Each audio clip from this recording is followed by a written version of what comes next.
Suite de cette séquence vidéo sur les systèmes invariants temporellement avec la notion de convolution et de réponse impulsionnelle.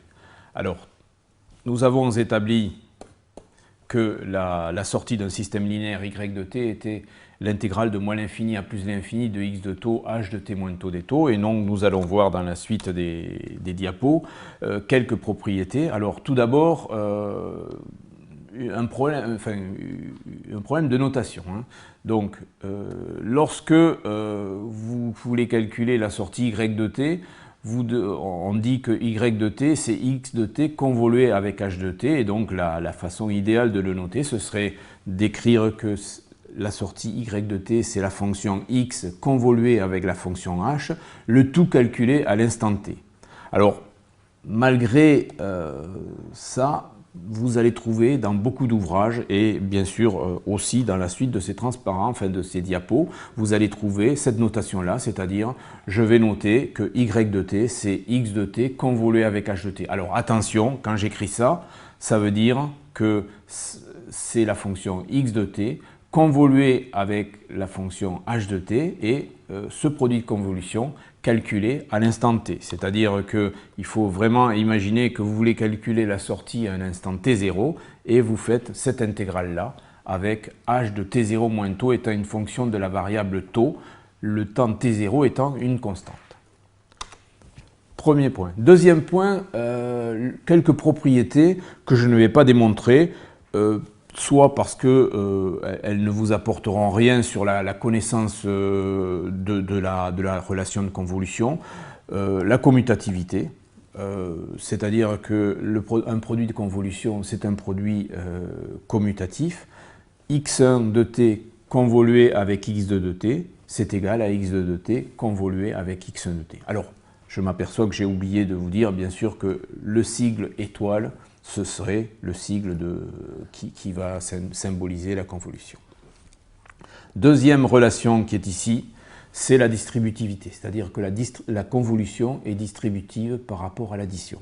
Alors ça, on savait le faire, on le savait, puisque si vous avez une entrée x1 de t, pardon, vous avez une sortie y1. Que vaut y1 ? y1 de t, c'est quoi ? Par définition, y1 de t, c'est l'entrée convoluée avec h de t. Donc, à une entrée x1, vous avez une sortie y1. À une entrée x2, vous avez une sortie y2 qui est x2 convoluée avec h de t. Et donc, à une combinaison linéaire des deux entrées x1 plus x2, vous avez la même combinaison linéaire y1 plus y2. Donc, la distributivité, c'est simplement écrit différemment la notion de linéarité du système linéaire invariant temporellement. Troisième propriété, que je ne démontre pas non plus, c'est l'associativité. Lorsque vous avez dans une expression ici que des produits de convolution, eh bien vous pouvez positionner les crochets là où vous voulez, c'est-à-dire que x1 convolué avec x2, le tout convolué avec x3, c'est x1 convolué avec x2 convolué avec x3. Maintenant, nous allons aborder comment on peut graphiquement calculer la convolution, c'est-à-dire ça va vous donner un petit peu quelques éléments, comment on peut, connaissant le filtre, la réponse impulsionnelle h de t de notre filtre ou de notre système linéaire invariant temporellement, comment peut-on avoir accès à la sortie y de t. Alors, je vous rappelle ici la relation de convolution. Et donc, ici, vous avez deux signaux. Le signal d'entrée x de taux, c'est un signal qui est nul partout, sauf rectangulaire dans cette position-là, entre les deux pointillés. Et voici en rouge h de taux. Alors, bien sûr, j'ai tenu compte pour le dessin de h de taux de la causalité, c'est-à-dire que h de taux est nul pour taux strictement plus petit que 0. Si je veux calculer la sortie y à l'instant t0, qu'est-ce que je vais faire? Je vais je vais tracer h de t0 moins taux. h de t0 moins taux, je vais le multiplier par x de taux, et je vais intégrer le tout de moins l'infini à plus l'infini. h de t0 moins taux, c'est quoi? Eh bien, donc t0, h de t0 moins taux, c'est cette fonction-là. h de t0 moins taux, elle vaut h de 0 pour t0 moins taux égale à 0, c'est-à-dire que ce point-là va se retrouver pour taux égal à t0. Et le fait qu'il y ait le signe moins, vous avez un retournement de la fonction h de taux, donc h de t0 moins taux, la voici. Une fois que vous avez h de t0 moins taux, vous faites le produit x de taux fois h de t0 moins taux. C'est cette fonction-là. C'est la fonction qui est nulle ici et qui vaut ça. Voilà. Ça, c'est h de t0 moins taux. Dernière chose, vous calculez l'intégrale de moins l'infini à plus l'infini de x de taux fois h de t moins taux, c'est-à-dire, c'est la surface que j'ai hachurée ici.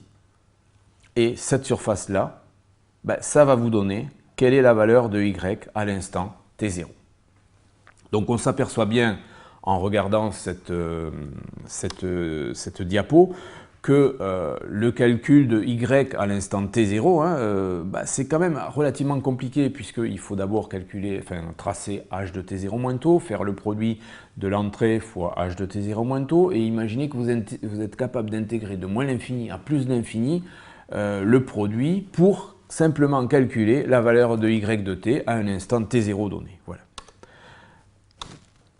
Sur les transparents suivants, je vais vous présenter une petite animation qui présenterait un petit peu quelle pourrait être la sortie de y de t à un signal x de t d'entrée rectangulaire avec une réponse impulsionnelle h de t qui a la forme qui est ici. Alors, excusez-moi, voilà.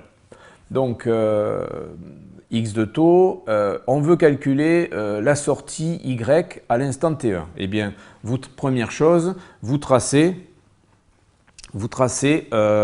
y, excusez-moi, je récupère le pointeur. Donc, première chose, vous tracez h de t1 moins taux. h de t1 moins taux, c'est une fonction qui vaut h de 0 à l'instant à taux égal à t1 et qui est retournée à cause du moins taux. Vous faites le produit du bleu par le rouge, vous obtenez ça multiplié par ça, ça vous donne le vert. Vous intégrez le vert de moins l'infini à plus l'infini, et l'intégrale de 0 de moins l'infini à plus l'infini, ça vous donne 0. Donc y à l'instant t1, ça vaut 0. Augmentons le temps et essayons de calculer que vaut y à l'instant t2. Eh bien, vous prenez h de t2 moins taux, vous multipliez par x de taux, donc vous faites le produit du bleu par la fonction rouge, vous voyez que ça donne toujours 0, et l'intégrale de x de taux fois h de t2 moins taux qui vaut 0, intégré de moins l'infini à plus l'infini, ça va vous donner aussi 0, donc la fonction y, la sortie y à l'instant t2 vaudra 0. Faisons le calcul pour l'instant t3 un peu plus grand, vous tracez h de t3 moins taux, vous faites le produit du bleu par le rouge, ce qui vous donne ça. Vous intégrez le produit de moins l'infini à plus l'infini et l'intégrale de ce produit va vous donner la valeur de la fonction y à l'instant t3. À l'instant t4, pareil. À l'instant t5, même chose. Vous faites le produit de la fonction bleue par la fonction rouge. Vous intégrez le produit de moins l'infini à plus l'infini et cela vous donne la valeur de la fonction à l'instant t5. En conclusion de ces deux vidéos sur les systèmes linéaires invariants temporellement avec la notion de réponse impulsionnelle convolution, première chose, la réponse impulsionnelle, qui est la réponse de notre système linéaire invariant temporellement à une impulsion, caractérise totalement votre système linéaire. Et deuxième chose, c'est la notion de causalité, c'est-à-dire que toutes les réponses impulsionnelles de tous les systèmes physiquement réalisables sont nulles pour t strictement plus petit que 0.